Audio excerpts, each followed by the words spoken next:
People always say like it's your identity, but it's probably more than that. I don't know if it can be more than your identity, right? But it's like you spend so much of your time in the locker room with those people and so much time honing that craft. Hey there, welcome back to Above and Beyond, where excellence meets elevation. I'm your host, Jan Simon. And this season, we're raising the bar, diving into the passion, purpose, and defining moments of leaders who don't just aim high, they live there. Big ideas, real stories. Let's get into it.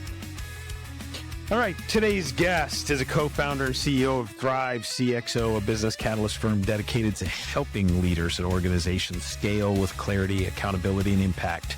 His journey is a remarkable one, from playing in the NFL with the Arizona Cardinals and Oakland Raiders to earning his MBA with the University of Illinois and stepping into business leadership with the same principle and team-first mentality that defined his career on the field. Now, through Thrive CXO, he works with visionary entrepreneurs and leadership teams to align structure, people, and strategy. So growth isn't just possible, it's sustainable. His focus is on building healthy leadership teams, creating proven systems to scale, and developing leaders who make a lasting difference, not only in the business, but in their communities. His mission is simple, yet profound, to elevate leaders as they can realize their purpose and leave behind an enduring impact. Ladies and gentlemen, I give you Fred Wakefield. Thank you. Wow, that's wordy. Yeah, it was kind of long, but we're good. I think we kept it under about 30 seconds. Maybe there's a minute. I don't know. That baby in half. Cut it out. Cut it all out. Right, cut it out. Would you say CXO? So Red. If you want to know, call me. Yeah. If you'd like to know more, call Fred. So Fred, where'd you grow up? A tiny town in the middle of Illinois called Tuscola, Illinois. Okay, were you a farm boy? No, what's funny is most of my friends weren't either. I had a couple buddies, big farm boys. Okay. A couple of them still talk to every once in a while. He stayed on the farm. He's my ringer golfer as well. But for the most part, no. Small town, but did not grow up out in the actual cornfields. Okay. Didn't throw bales of hay and stuff. I did that a couple times. I got bribed into it one year. Mike, one of my high school buddies, is like, hey, want to go make some money? I'm like, sure. What do you got? Oh, stupid idea. That was probably when they were still throwing them by hand. By hand, same thing, walking beans. Anybody grows up back there knew that one. Detasseling, which at 6'6" at that point in time, detasseling, the corn's like right in your face. So yes, a lot of life learning experiences that kids nowadays probably don't do anymore. That's crazy. Same town, grew up the whole time, or you jumped around a little bit. I mean, when I was born in a probably actually a little bit bigger town. I don't know if they're about the same size, called Newton, Illinois, was where most of my family's from. Okay. Parents divorced at a young age, moved up that way, was there, but moved around a lot between there and the bigger town, Champaign, which is where the University of Illinois is at. Yep. I think my wife and I did the math at one point in time. I had lived in like 20 different houses. Oh my gosh. Between the time I was born and by the time I graduated college. Okay. Just how it worked. So I never really thought much about it. Yeah. Brothers and sisters. I have one brother, 2 half brothers, and 2 stepbrothers. Okay. Yeah. And is your blood brother, is he as big as you are? No, he is about 6'2", 6'3". Really? Went a total different path in life. No kidding. Yeah. And you're 6'7". Yeah.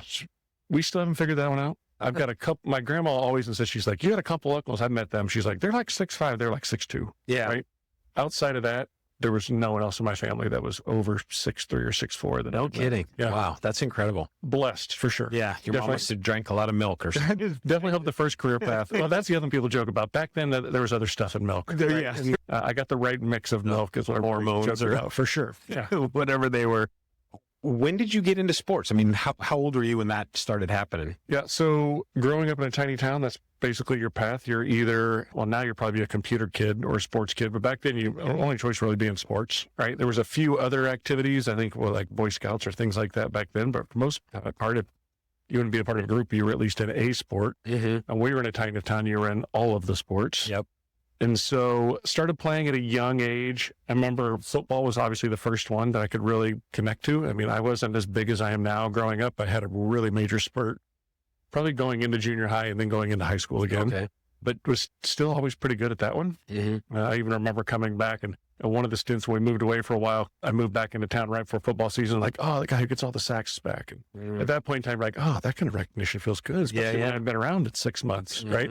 And so found out really fast that when you're moving a lot and you're trying to make friends and want to get noticed, being good at sports was helpful. Yeah. Did you play both sides of the line in football?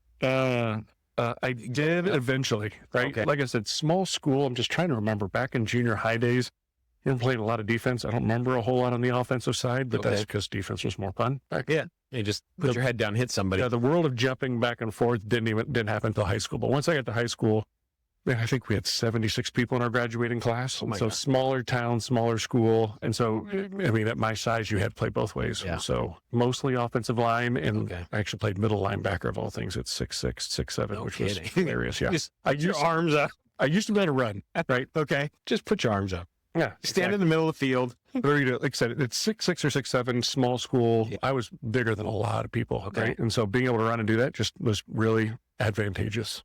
What other sports? Played basketball. Okay. I think my freshman year of high school, sophomore year of high school, I really thought that would probably be the path at 6'6", 6'7". Well, then I started realizing, okay, most of those guys that play in college are guards, and dribbling was not one of my major skill sets. Mm-hmm.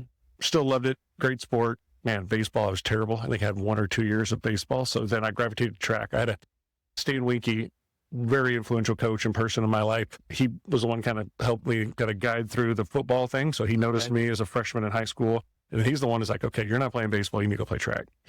Play track, run track. Yeah. Right? So what events did you do in track? I was a sprinter of all things Really? back then. Yeah. Wow. So my junior year went to state in high jump, 4x2. There was another one in there too. I don't remember. I went in 3 different sports. Wow. Or 3 events that year. Okay. And then my junior year, all those guys graduated and I needed to go put on weight before I got ran over at Illinois. And so, because at that point in time, I was probably 6'7", they say 215. That's generous at that point in time. So I went and basically spent that next year training, but you used to be able to run. Wow. If you don't mind me asking, if you remember, what was your 40 when you coming out? You remember? In high school? Because I would say in high school at that light, I was probably just under a 5, right? Because, I mean, I remember my strength coach was my football coach, right? Mm-hmm. And once he started learning what I was going to need to do at the University of Illinois, he started implementing that into our programs. And so I remember pretty early on in my career, my high school career, like he was starting to put together like Olympic lifts and training and biometrics and stuff, which, I mean, I don't know how many coaches were doing back then, right? And so that was phenomenal to get that kind of training experience, but still, you don't develop that type of muscle until you go to college. Now it's different. I mean, kids now are training since they're like 4. Right. Well, and I was going to say, especially at a small school. I mean, I grew up at a really small school. We didn't really have a weight program for football. I mean, it was show up and here's your place. Oh, we lost. Here's different place for next week. Yeah. It's like, wait a second. I don't remember the one that we had last week. Yeah, we were blessed. We had really good, both offensive coaches, defensive coaches. I mean, I remember our defensive coordinator. We actually had a defensive coordinator in high school at that point in time. And he would come a different scheme every week, right? And it was really cool how we were able to kind of transition and change, which made it more fun, right? And so that was really great.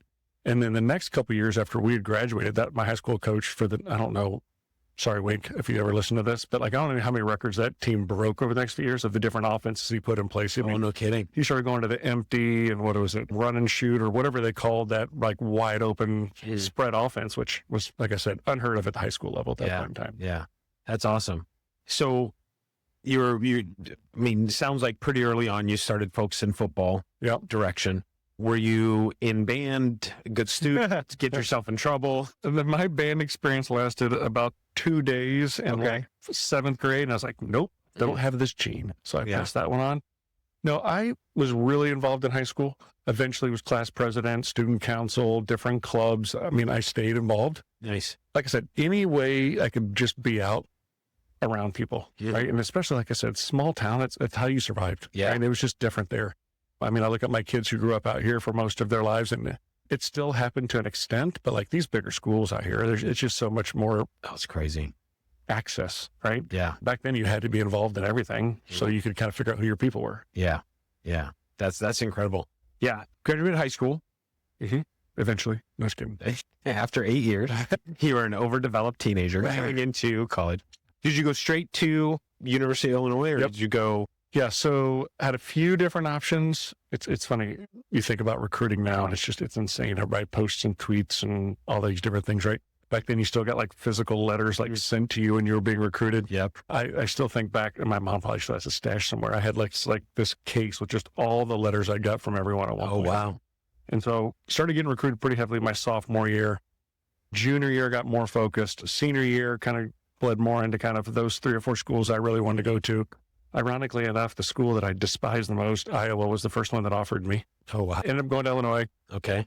Still talk trash about Iowa consistently, even though two of my very best friends coach there now. It's just more fun than anything. Yeah. But went to Illinois, and actually, when I went to Illinois, I thought I was going to go on defense and actually went as a tight end to start. No kidding. So I was tight end for the first, I don't know, week or two before they kicked me out of there. Okay. And basically what had happened was a couple D linemen had gotten hurt. And so like, hey, we need some help on show team stuff because as a 6'7", 215-pound freshman, you're not going to play a whole lot of real reps, right? So went down there and just started creating a lot of disruption. So the coach was like, we're going to leave you down here. Make it really tough for the 6'1", 6'2" quarterback to throw. I know, right? I mean, I remember a couple of the assistant coaches screaming at me consistently, but I'm like, I felt like I had to prove myself for a while, right? Yeah. So just kind of went and grinded through it and got a lot of fights and stayed on the defensive side through the rest of that college career. Nice. In college, Mm-hmm. Tell me what kind of student you were. I mean, obviously you're an athlete. Yep. You seem very astute and smart to me now.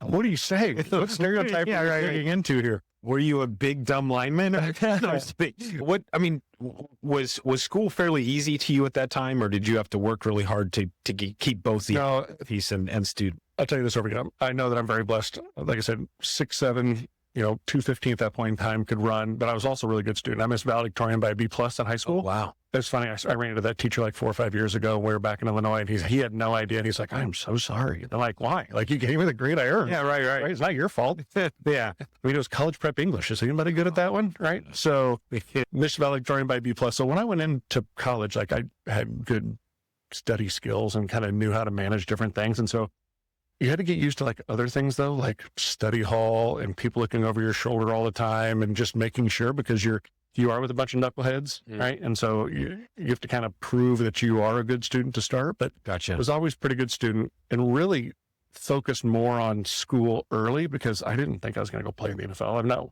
I mean, even when I played back then, most guys didn't show up thinking, hey, I'm going to the NFL. So that's not how we were wired back then, like now. It was more like, hey, I'm going to go and be a really good college football player and get a degree and go get a job. Yeah. And so I was much more focused. At one point in time, when I was going through college, I thought I was going to go be a chiropractor. So I was going really? Okay. Yeah. Funny thing is I started doing a bunch of interning even in my junior year, and I started to realize people are terrified of me. You walk into a room with you're going to do what? a 60-year-old lady who's tiny and sees me like, you will not touch me. Do not try to crack me. That's awesome. So then started to realize I probably need to pick a different career eventually. But yeah, so early on, good student, stayed a good student through, but it wasn't until I think my sophomore year that I started having an understanding that, wow, people really think I could have a chance to go play in the NFL. And that became a little more focus. Yeah. What does that look like when you're in college and, I mean, you're obviously a freshman, you're kind of a nobody, you're getting yourself acclimated. There you go. Say, that word was there somewhere. Acclimated. Maybe by the end of your freshman year, there's some notice. You might start putting on some weight. I mean, you get to that point where your body's, I mean, nowadays I feel like, I don't know what they're putting in our food, but the kids these days, I mean, by the time they're 18, have full beards.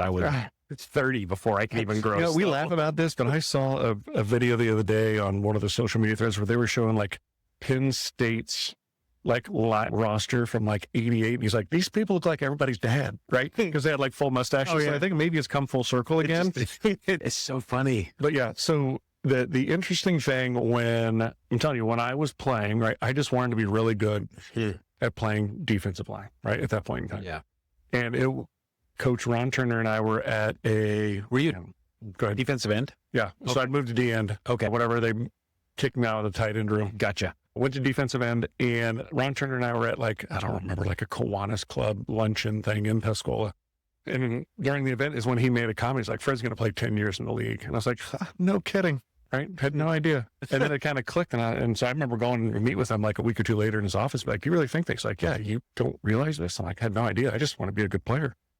Right. And so it wasn't until then that you really even understood that you could be pretty good. And you realize we didn't have the same social media outlet. Yeah, I talked to the news people all the time. I just thought that's what you were supposed to do. Right. And it wasn't until probably my junior year when you start having agents reach out and trying to kind of set up time to talk to you in the off season that you're like, okay, I guess I'm better than I realize I am. Wow. Yeah.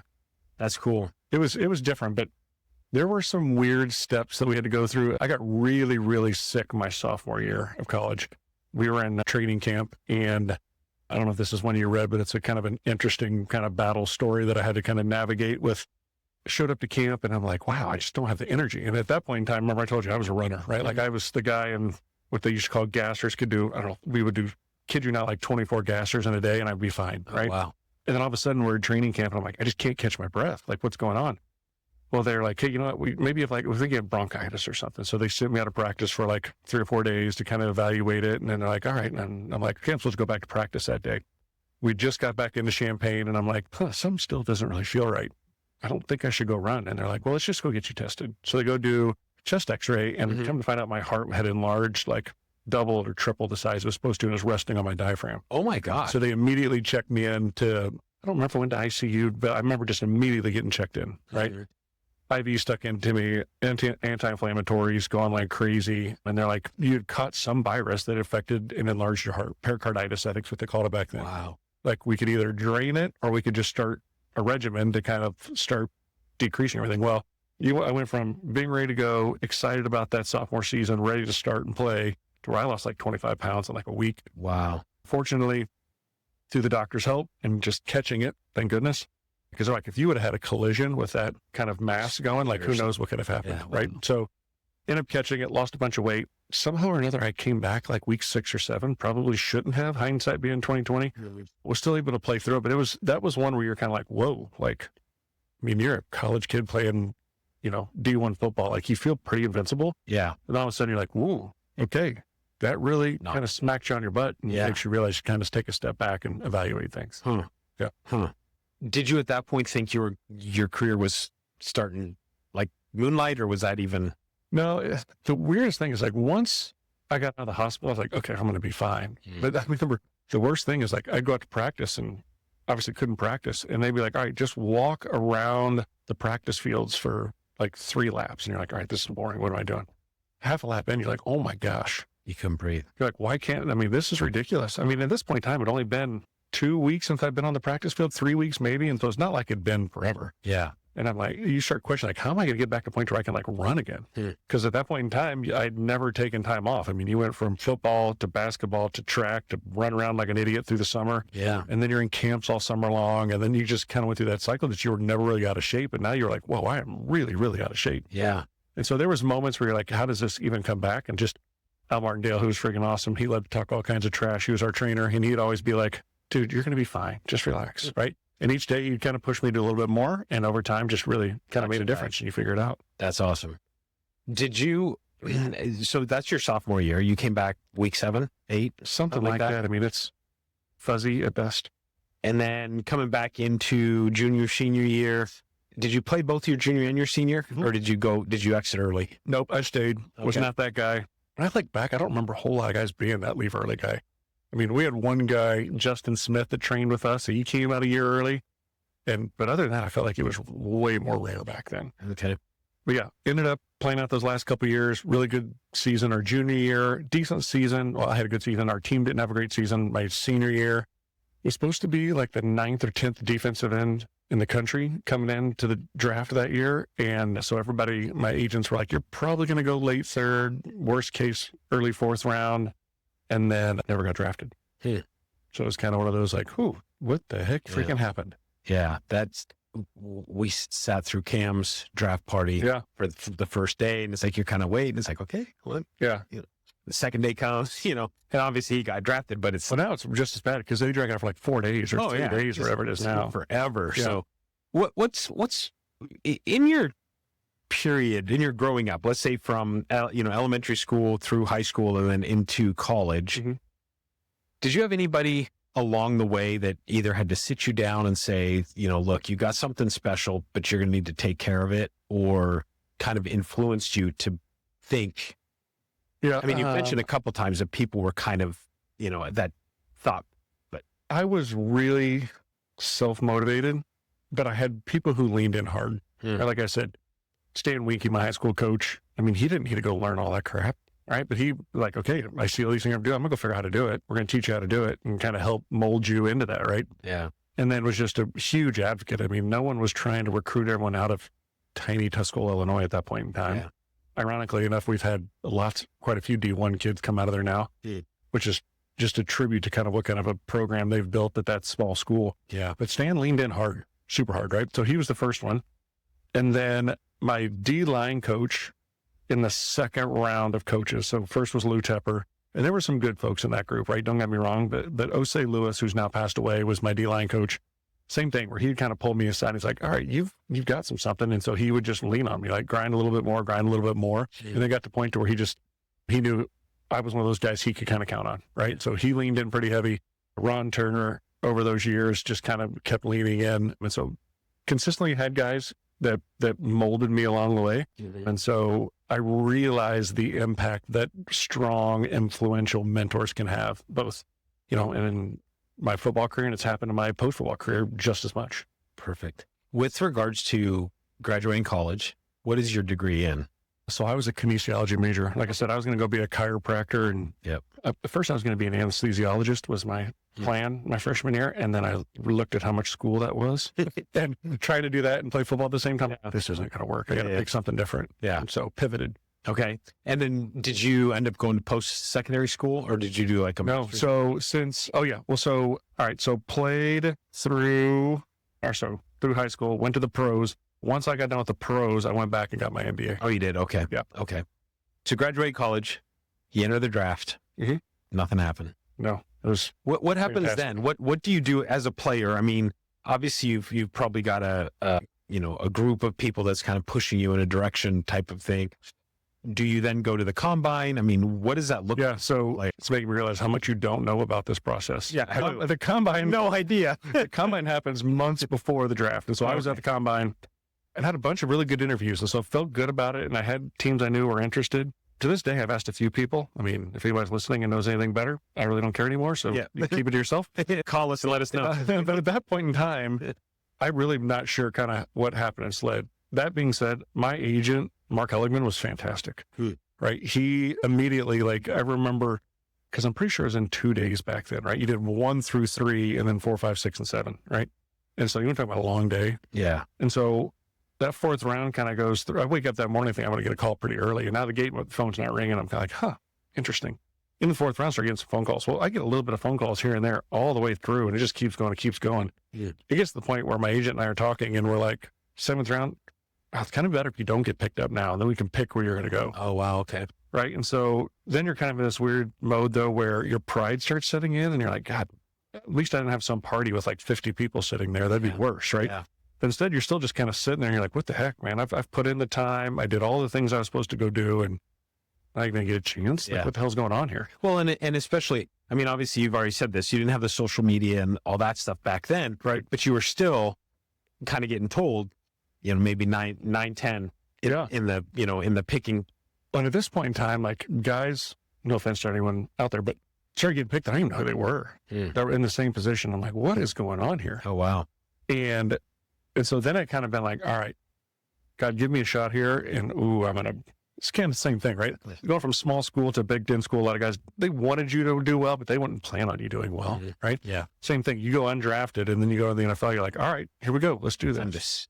Show somebody that. And so then it came down to where I had, 15 to 20 different teams calling, wanting me to come in as a free agent. Yeah. And so then my agent and I started talking like, hey, we're not looking at just whatever money they can give you, because at that point in time, it's changed compared to what all the other guys have gotten. It's more like, what's the best opportunity? And he saw that, the Cardinals, what they had from injuries and who they had drafted and kind of veteran players. He's like, this is probably a really, really good opportunity for you. To get some time. Yeah. To kind of get some reps early. Yeah. Right. Because that's what you have to do. Especially back then when you had 4 preseason games and a lot more contact and practice, you just wanted reps. Yeah. Well, and there weren't as many soft touch rules, I guess. Yeah, I mean, I don't know how to. That's what I'm saying. There was a lot more padded practices. I was watching a video the other day. It just kind of popped up in my feed, but it was I think Barry Sanders and Walter Payton and some of those guys. I mean, it was basically, real hits in the NFL, for sure.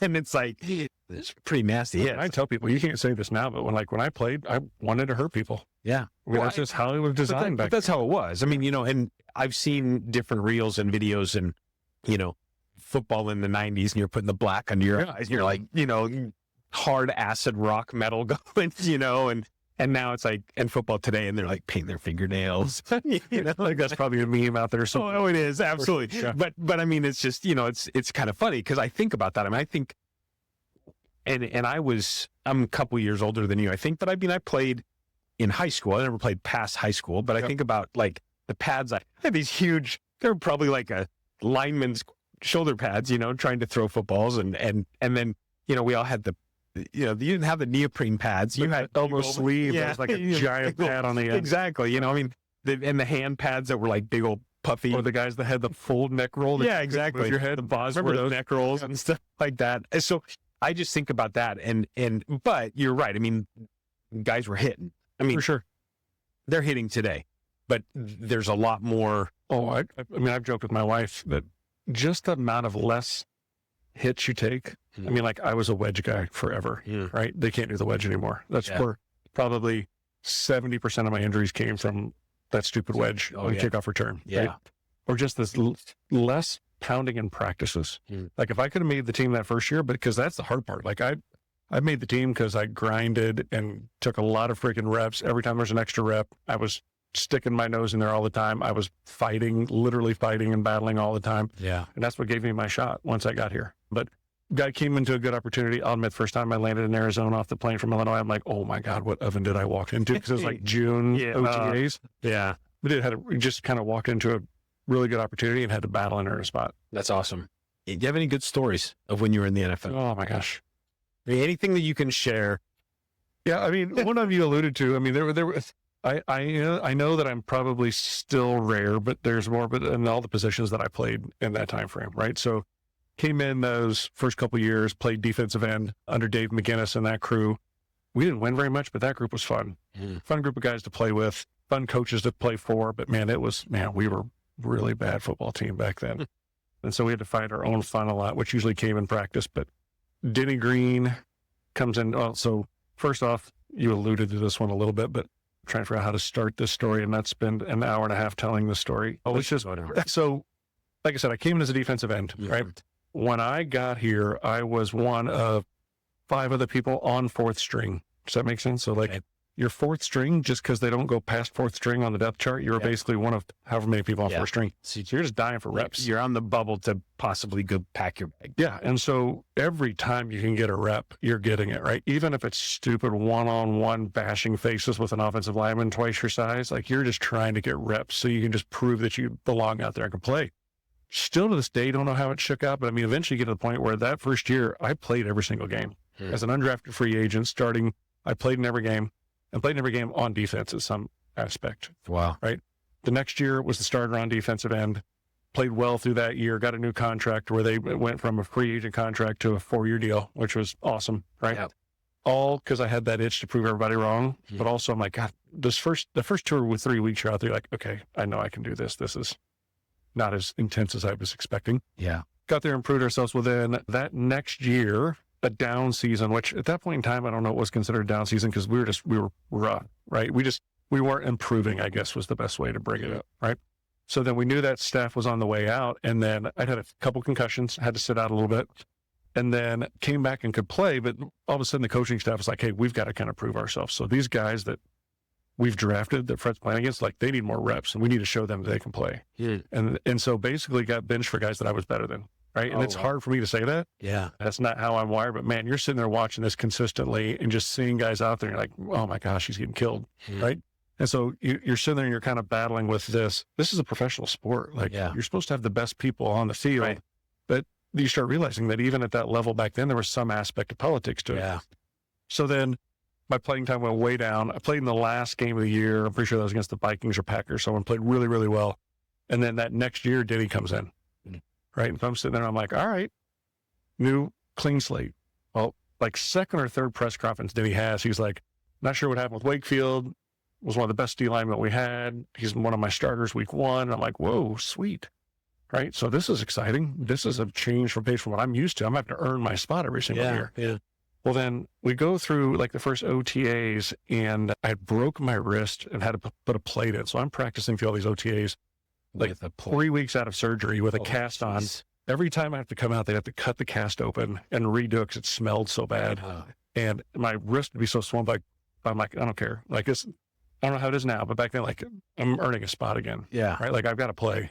So I go out and play. Well, then Denny walks through one day and he goes, you better not prove me wrong. I'm going to move you to offensive line. And I'm like, like whatever, like totally think he's joking. So played through the rest of OTAs and playing well, even though Deke Pollard, my D-line coach, yelled at me every day. You think I was playing terrible, but keep kind of grinding through. We get into camp and not really sure kind of what happened. Just had something weird happen with my foot, so I had a minor stress fracture. And so they're like, all right, let's leave you out for a week and then we'll evaluate it. So I sit out that week and they go to kind of do an x-ray. Like, all right, you're probably going to be out. I think they said 4 or 5 weeks. Well, then I get a call up to Denny's office, and that was a weird year. I don't remember why, but we were not in Flagstaff that year. We were in like Prescott or somewhere. I don't remember why we did that. But anyway, so I go meet with Denny. This is, I think, I don't remember what year we're running into now. They're all kind of running together. And he goes, I'm going to move you to offense. I'm like, excuse me? And he's like, yeah, I'm going to move you out. So basically, we're going to sit you out this year. Basically, a red shirt, and you're going to learn the offense. And I was like, I thought you were joking. And so we kind of sat there for a little bit, and he's like, no, like, I need you to do this. Like, just think you could have a long career as a lineman, kind of. And at that point in time, you got to realize, like, the Dwight Freeneys of the world were starting to come in, and I was a 6'7", 285-pound run-stuffing lineman. It was going away from that. So I was either going to move to, like, a 3 technique eventually, right? Or completely change. I just didn't know that was even an option. Wow. So spent that year basically redshirting, learning offense, putting on a bunch of weight.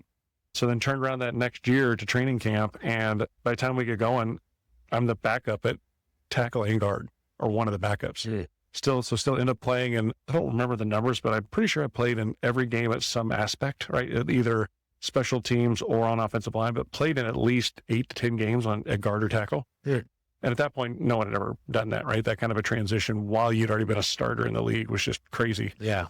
And then to stack on top of it, the next year we come out and I'm the backup for both tackles through camp. And about the second week of practice, he's like, hey, I'm going to try something. I'm like, what's up? I want you to we're going to put together like a jumbo package. You're going to play tight end. So you just report with your 78 number back then. I'm like, all right, fun. So we're doing this. We do this at the Bears preseason game. And they ended up running a ton that game. I'm like, that was fun. I can do that more. Don't think much about it. Well, then he keeps adding a little bit more in the rest of that preseason. We get to the end of that preseason and it's cut day. And I feel safe, like I'm playing backup tackle. And it was the first year I think I felt safe, not worried about getting cut. And all of a sudden he goes, hey, come here. I'm like, what's up? And you go get the 80s number. I'm like, excuse me? He's like, yeah, we're going to play you a lot at tight end. And so I'm like, seriously? I mean, I remember standing there on the field for like 5 minutes, like, you're serious? I'm like, who's going to back up a tackle if someone gets hurt? He's like, you still. I'm like, how does that work? Like, I didn't even know that was a possible thing. He's like, yeah, just like any other time, you just report like you do as a eligible. Now you go ineligible. I'm like, all right, well, no one got hurt that year, but I still played in every game at tight end, started at 5 or 6 games at tight end, and it just kind of kept progressing. And so I did that through that last season with the Cardinals, and then that staff got released. Wisenhunt and them came in. It was like the first week of free agency. I met with them, and they're like, we don't know what to do with you yet, right? And so we kind of need to see how free agency plays out. We'd love to have you back. I just don't know how. Yeah. And crazy or not, like the Raiders at the end of that week called me and they're like, hey, we want you to basically come over and do a tryout because we don't know what to play you, but we'd love to pick you up. I thought I was going to be 2 months into the thing right before I figured out I'd get picked up, and they ended up picking me up as a tight end at the time. And then over that next couple of years, they bounced me around all over the place, and thus my body fell apart, and that was the end.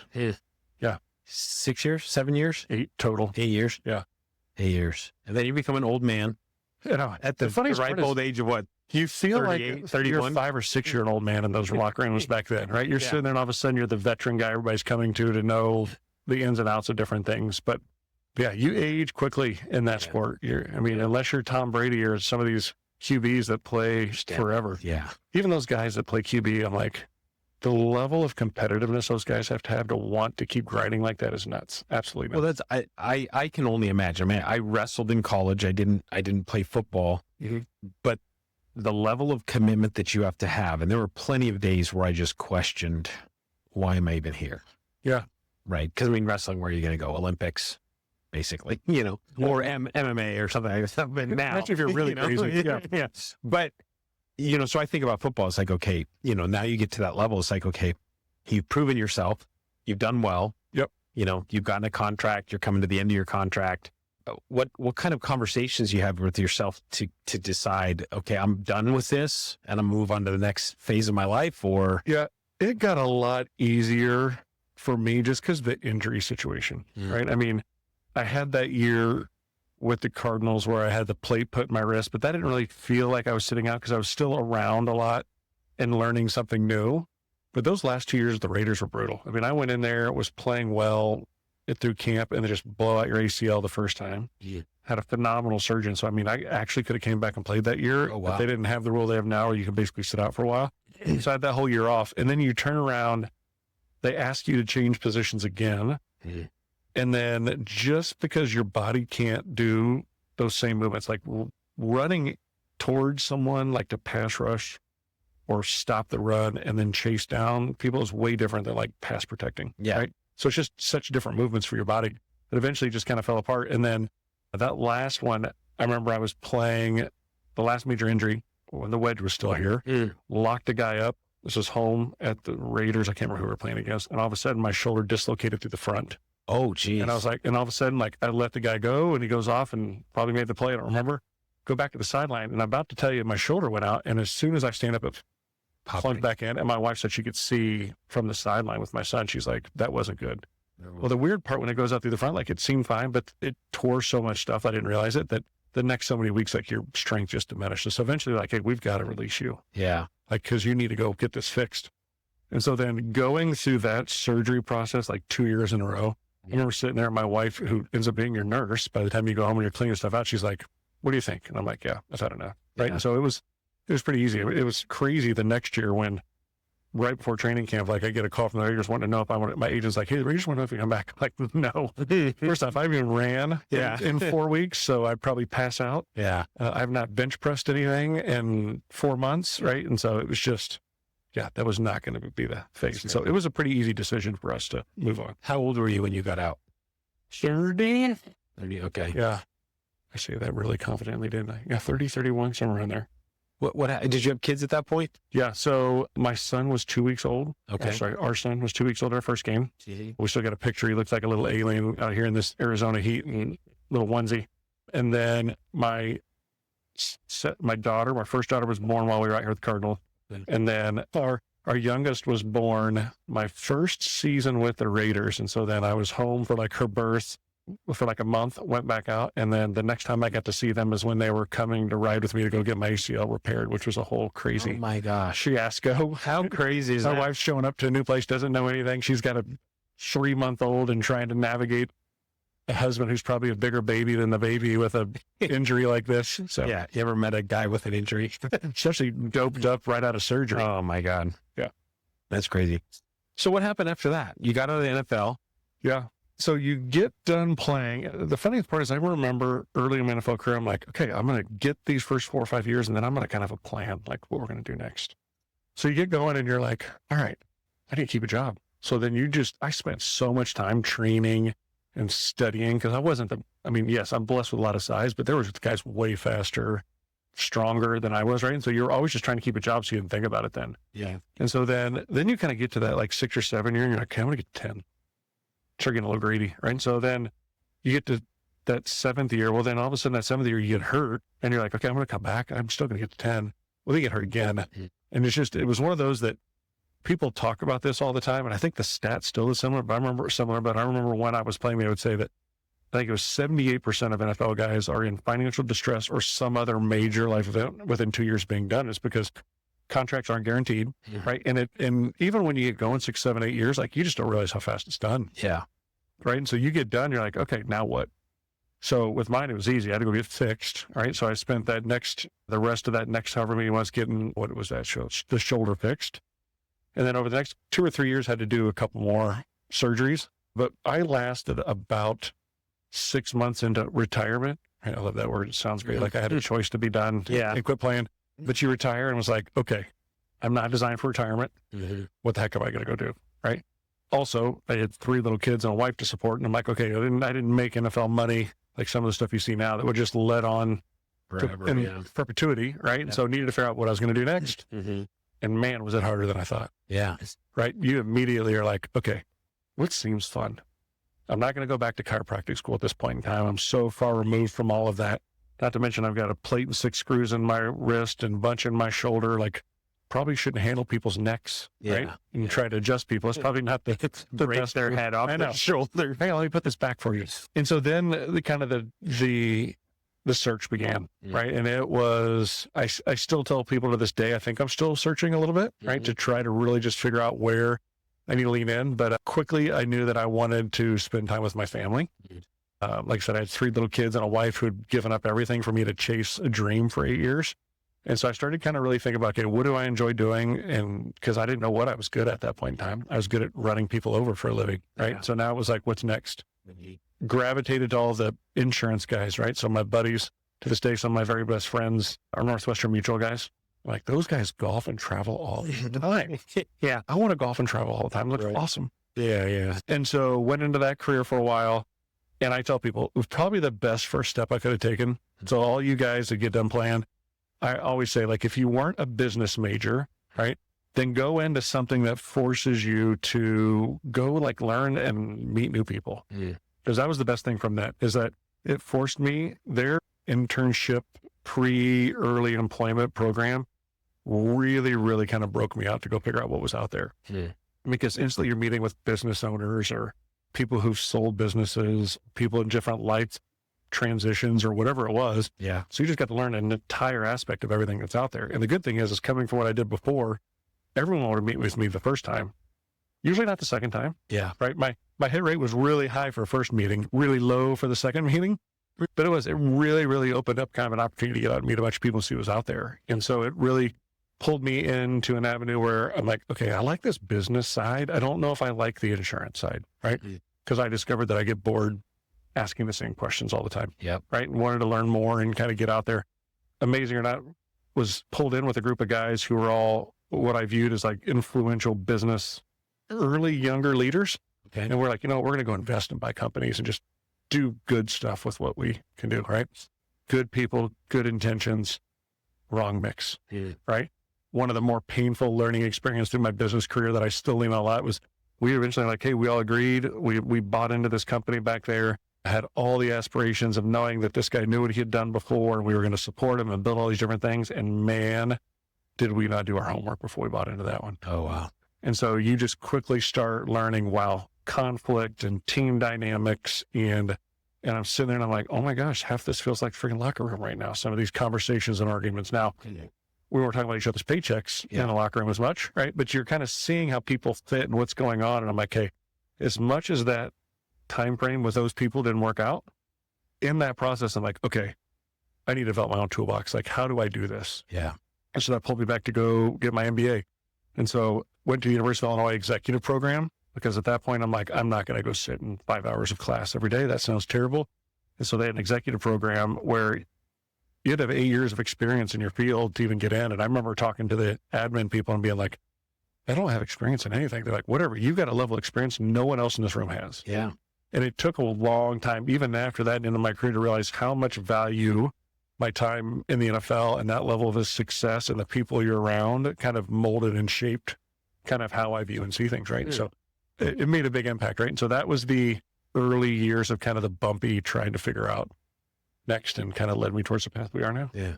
Did you, when you were making that transition or the decision to make the transition and what you wanted to do and trying to figure out, what am I going to do when I grow up type of thing? Oh, I use that all the time, because I still am trying to figure out, and I'm still an insurance. I think we just had that conversation the other day. Yeah, we did. I can only imagine, and I'm going to equate this to military, not that I've ever served in the military, but having conversations with people who have, where you eat, sleep, drink, think, talk, and almost regimentally told, do this at this time, and this at this time, and this at this time, and this at this time. Do you feel like when you got out of that, when you made the decision, okay, yep, I'm done playing and I'm going to go figure out life. Mm-hmm. And you said, or you're trying to figure out, okay, what I wanted to do. I can only imagine there must have been this feeling of like being lost in. Yeah. People always say like, it's your identity, but it's probably more than that. I don't know if it can be more than your identity, right? But it's like you spend so much of your time in the locker room with those people and so much time honing that craft. I mean, think about anyone else that's really successful in business, right? Yeah. The grind and the time and the commitment they put into that, it's become their identity too, right?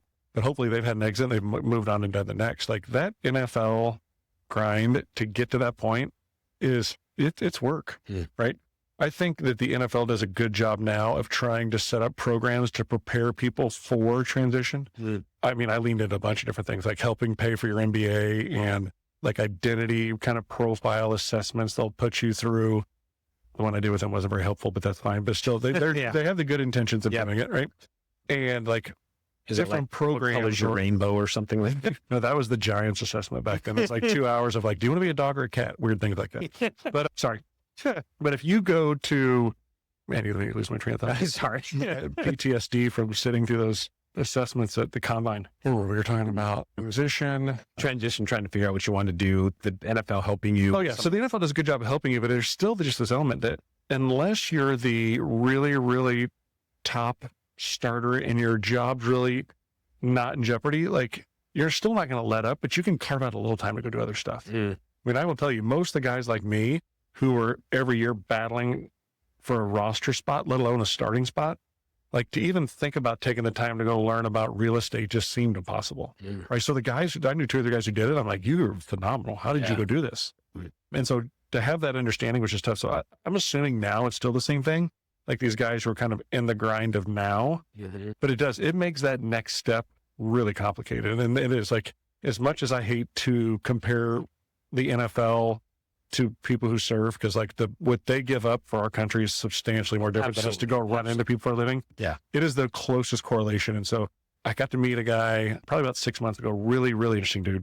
He did like ordnance disposal. I'm like, does that what I think it sounds like? And he's like, yep. I'm like, I don't really need to ask questions. That's terrifying, right? Yeah.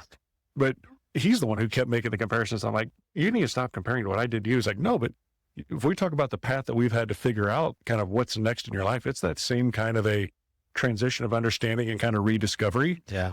But again, I don't know if everybody gets this, but like I was really, really blessed with having people kind of step in and mentor me. Like I've told you, Northwestern Mutual, like Brian McCourt's still one of my good buddies. And he was just one of those guys who'd always be like, dude, just come do this for a while. Right. And as much as Northwestern Mutual wasn't my path, like the steps it led me on were hugely valuable. And then he and Kelly and Casey and I become very, very good friends over the years. And that relationship meant a lot, right? And then the next transition is I had another buddy, same group, pulled in a different way, was Tim Allen, not the guy from the TV show, different guy. And he's the one who's like, dude, you need to go get your MBA. Like you look at things differently. You understand business. You just need the tools. Yeah. And so he's the one that kept pushing me to go do that. And then once I went and did that, he was trying to pull me like, okay, go learn about this and go see this, and just really kind of helped hone this desire to go explore different things. Yeah. Right. And then my wife through all of it's been like, here, learn this. Ooh, this is something you'd be interested in. Right. So I've constantly had people lean into me. Yeah. That kind of help kind of guide different ways. And I'm probably skipping tons of people along that path, but it's one thing that I know means a lot to me to try to do to others, because like when you can find that person that can really connect and help you in that discovery process, the value is exponential. Yeah. Let's talk about where you are today. What do you do? CXO, right? Yeah. I mean, kind of. So the easiest way, and man, I'm sorry if I'm telling too many stories. No, you're good. Stories are great. Well, people consistently ask like, how'd you get into this from playing in the NFL? So I made the comment, we went through those transitions when I first got done, and then I still just got more curious, right? That and the combination, once I got done with my MBA, I discovered the winters in Illinois. I love the people in Illinois. The winters in Illinois are not good. And so I'm like, I can't do this anymore. So Casey and I decide to come back out here. And in that process, I'm like, all right, I'm just going to go learn what's out there. I've never taken a business hat. So good thing is University of Illinois has a massive network of very successful business people who want to lean into others.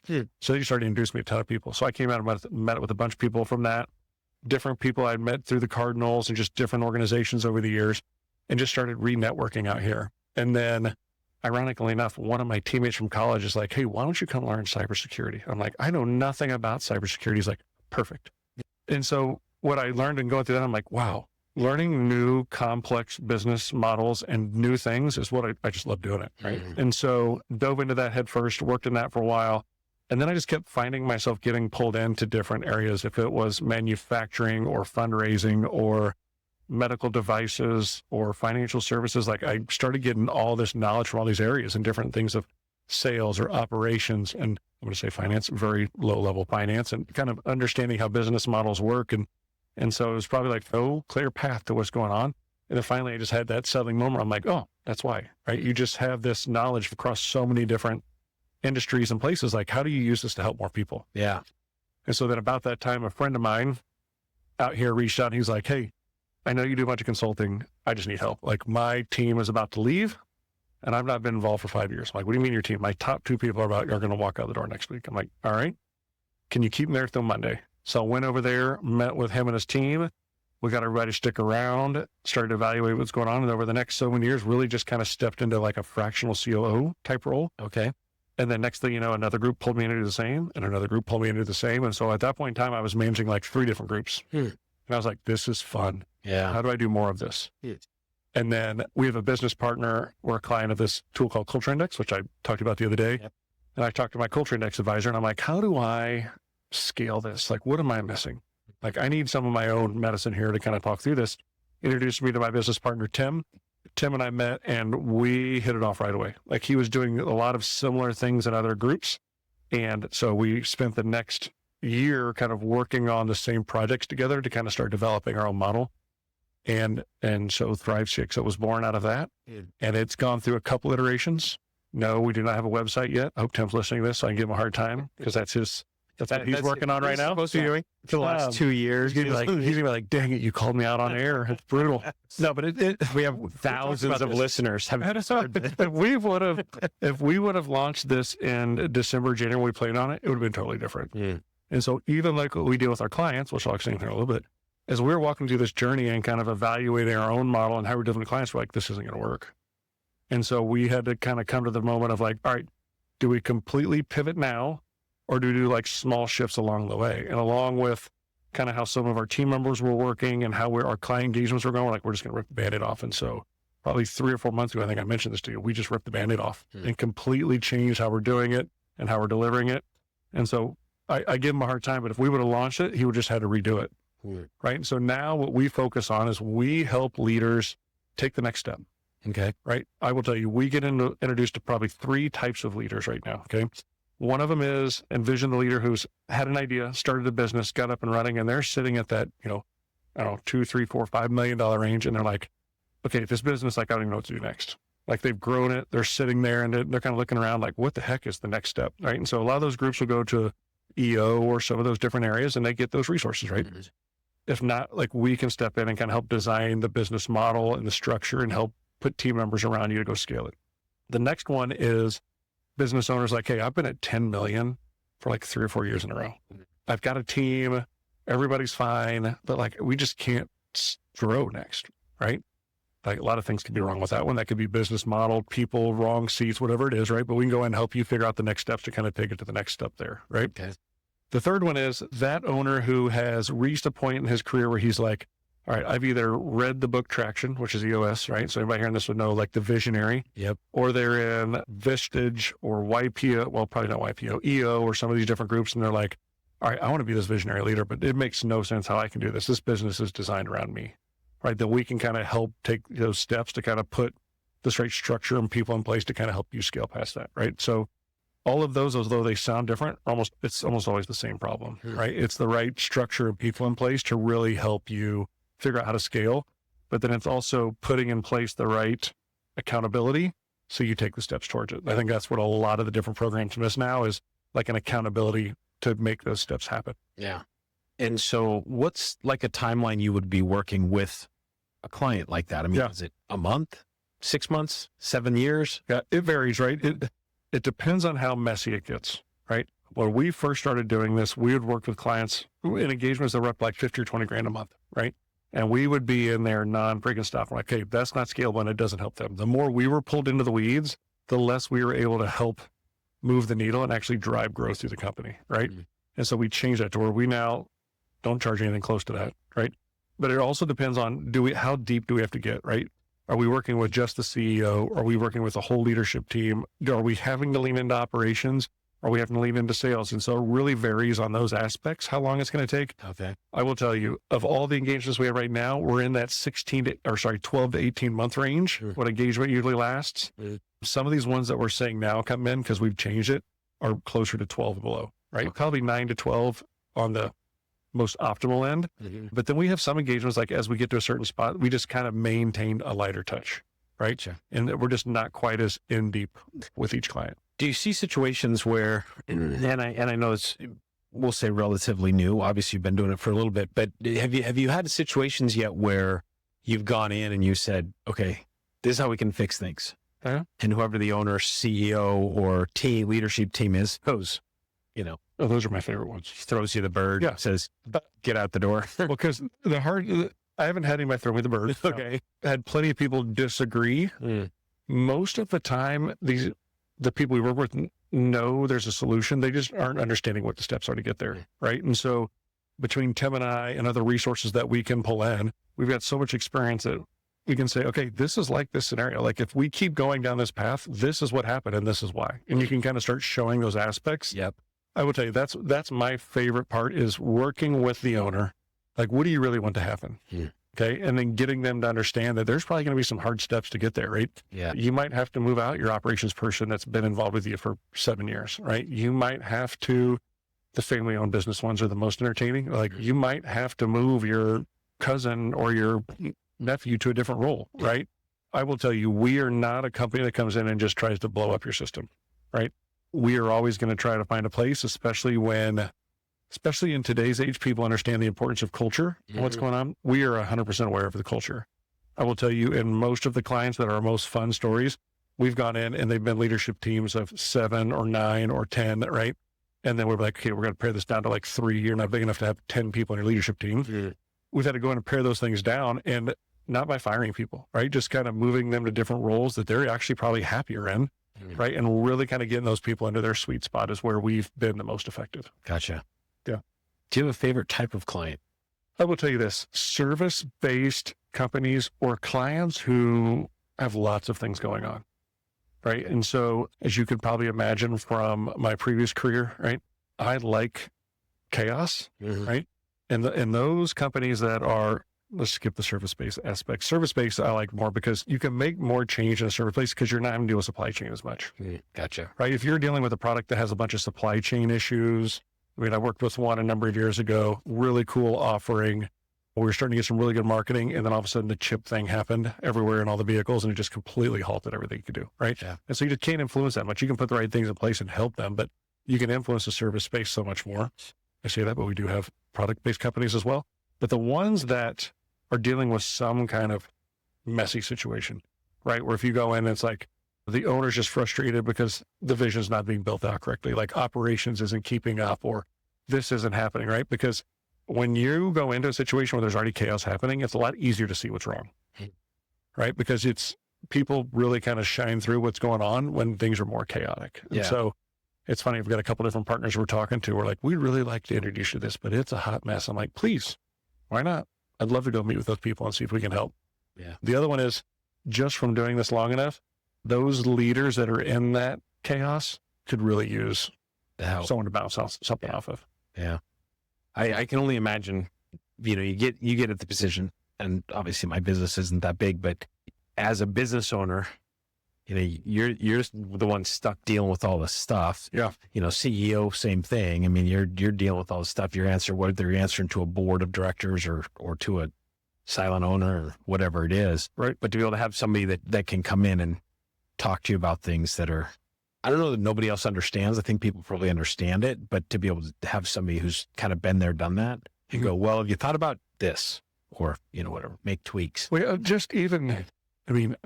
my mode is always, I'm going to ask a lot of questions early, right? And as you keep asking those questions, usually I feel like a lot of the people I work with start to kind of see it themselves, right? And the most easy way to put it is if the owner gets it and feels like they've been part of the decision-making process, it's so much easier to move the needle. Yeah. It's the same with the leadership team, right? If the leadership team feels like they're involved in part of this decision-making process, they want to do more, right? Yeah. And it's instead of the one where you've got the owner who's just basically has this vision and just wants to hold people accountable, and you're skipping all the other steps in between. Yeah. Looking back. Oh no. Okay. On your life and career, where it is today. Yeah. If you could go back to any point in your life and give yourself a piece of advice, what would that be? And what age was it? The first one that pops into my head is the one I keep beating over my head with my kids. And the only one of them has taken it. And the oldest one's proven me wrong. So it's good. As being an athlete, I wish I would have went in just with a business degree to start. I think that would have set me on a different trajectory once I got done playing. right? And so I tell these college kids, like my friends whose kids are going to play sports, I'm like, hey, if you don't know, if you're undecided right now, or if you don't have a passion somewhere else, start with a business degree. Yeah. Right. That's the easiest one. The other one I think is once I got done, I think, especially once we moved back out here and I was just like, good Lord, this is going nowhere. Right. Is to still be able to slow down and be like, hey, this is just part of it. Right. Like there is a definite journey to figuring out what you're supposed to be doing. And I still, I mean, I feel like I've got to figure it out a little bit now, but I had a coach tell me once, he's like, as soon as you feel like you've arrived, then you're probably done. Right. And so I'm in that world where I'm like, okay, you know what? Always be learning, always be connecting, always be meeting new people, finding out new things. Yeah. I mean, my favorite ones are when I come home after meeting someone new and I'll go to my wife. I'm like, Casey, I don't even know people do this for a living, but it totally makes sense. I guess they got to get there somewhere. Yeah. Right. Yeah. Those are my favorite when you meet someone like that. Yeah. Like, that is fascinating to think about that as someone's career. That's one of the things I love about doing commercial insurance is figuring out, I mean, and these conversations as well, but figuring out, you know, what drove you down this path? I mean, what got you to this point where you just decided one day that's what you're going to do? You know? Well, for you got to be like, how do I insure that? Yeah, well, no sense. I do that. I get those calls. Hey, I'm thinking about, and I won't say the one that comes to my mind right now because I doubt that he would actually ever listen to this, but I'm dealing with one right now that you get I'm thinking about doing this. And you're like, okay, that's pretty cool.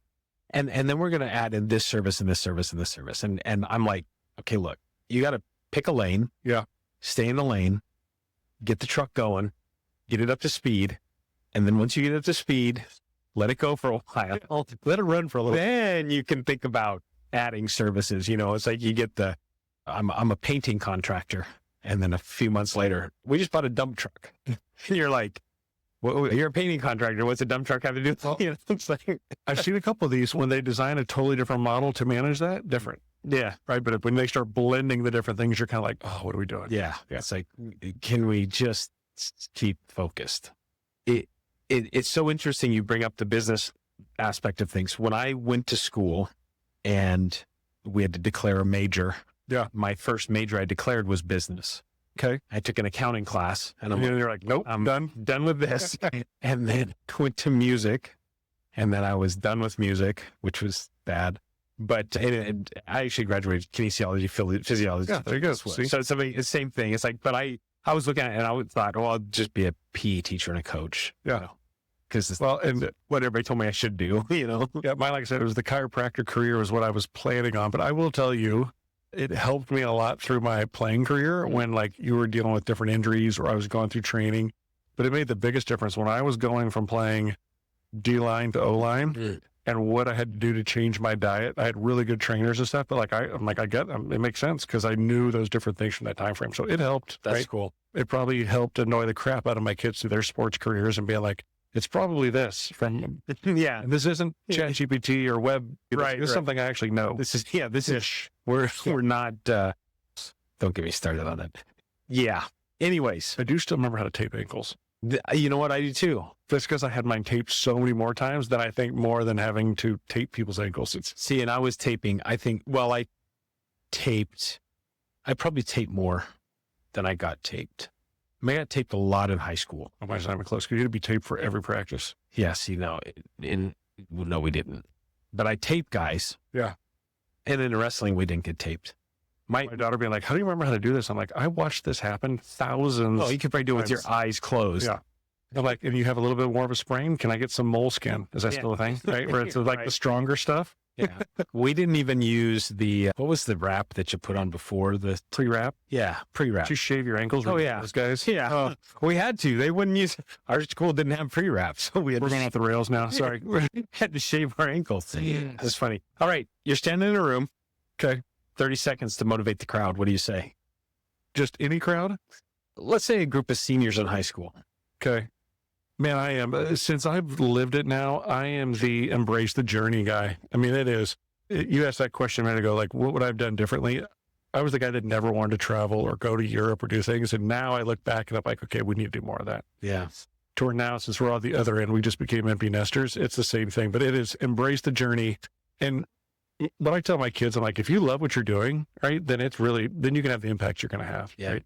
My son, he just got done with his A&P certification, working on jets and helicopters, and got a job working for a private jet company. It's awesome. And he is working crazy hours, but he comes back so excited about things he's doing and what's going on. I'm like, okay, got to win on that one. That's right. Yeah. And so with the others, it's, it's the same thing. Like, what do you really want to do? What do you care about? And just start leaning into that one as much as you can. Yeah.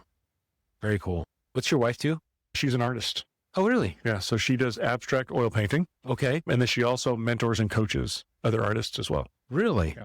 And they actually just roped her in. And the last month, she actually is coaching the mentors in this program. The group that she trained with for years, Milan Art Institute. I'll give them a free plug, guys. Yeah. They're originally from out here. They moved on to like this massive online program and platform. And so, yeah, pretty cool experience. That is awesome. Yeah. So she does abstract oil painting and then the coaching. And now we're trying to figure out traveling is what we're trying to figure out. She have a studio in the house. It's like filled with paint. She does have a studio. It is starting to outgrow the studio. We're going to figure out how to expand that bad boy. But I keep telling her we have a bunch of empty rooms now. Yeah. With kids moving up to school. We just start moving in there. You just clean out the room. Next time they get home, you're like, what? Yeah. But yes, there's plenty of paint and artwork throughout the studio. That's awesome. Yeah. So what's next for Fred on the agenda? What do you got going? We're trying to figure out the next step to really have the impact we want to have with Thrive CXO. I mean, most of our engagements now are more on the consulting side. Mm-hmm. Tim, my business partner, his passion is around community and coaching. Okay. And so the reason the website launch is taking longer, and yes, that's another dig, Tim, I know he'll listen because he'll want to know what I said, is because we're trying to figure out how to make that reach happen faster, right? Okay. And kind of developing like a community platform where people can share more, right? So we're trying to figure out kind of the steps to evolve to something like that. Now, you're not just in Arizona, right? You're across the country. Yeah. Yes. I'm trying to figure out how far. We've had clients in Atlanta and Florida. I've got a prospect in Boston I'm working to try to get closed right now. They could also be a partner. Pretty neat company up there. Minnesota, California. I mean, yeah, pretty much. That's the good thing that happened with COVID is people got a lot more receptive to doing things online. Yeah. And so we can do so many different meetings and be more effective online. But I still like to travel and go meet some of these folks and see where they're at as well. Get out there. Yeah. Very cool. Well, hey, I really appreciate having you on. No, this has been fun. Interesting conversation. Yeah. Anything I should have asked you that I didn't ask that I need to know? I mean, you are kind of a celebrity. Oh, Lordy. This is where I was afraid we'd go down. No, this has been fun, right? I mean, I'm new to the group that we're as a part of here, kind of excited to explore that. So this has been fun to get to know you and kind of sit here a little bit more as well. Yeah. Well, and it's good to get your story out. We'll get it out, and see if I did not realize that I was following the Youper when I saw this. And so I'm like, oh, am I coming out right after him? Gosh, dang it. You're coming out pretty quick after that. So the dude. I know. I saw how you titled that one. I was like, oh, that's a good one. Well done. I couldn't figure out, everybody else is like, what's their job title? What do they do? What's their business? And like Youper, he's just kind of the dude. Next time I see him, I'm just going to tell him that, by the way. Dude. That's awesome. Well, hey, I got you a gift because everybody gets a gift. Nice. So for coming on, I really appreciate it. I've had a good time getting to know you a little bit better. I mean, we've had a couple conversations, but yeah. We'll have, am I opening it on air here? Yeah. Open it up. I mean, I think it only gives it justice, but it has been. Oh, nice. I like it. Yeah. So a little tumbler. Those are good. Well done, man. Yeah. Thank you. Nice. Like I said, cocktail. Hopefully later in the week. Trying to be a little better this week. Do it every other night. But anyways, well, hey, thank you very much. No, thanks. It's been great. Really appreciate it. Awesome. This is Fred Wakefield, and I went above and beyond.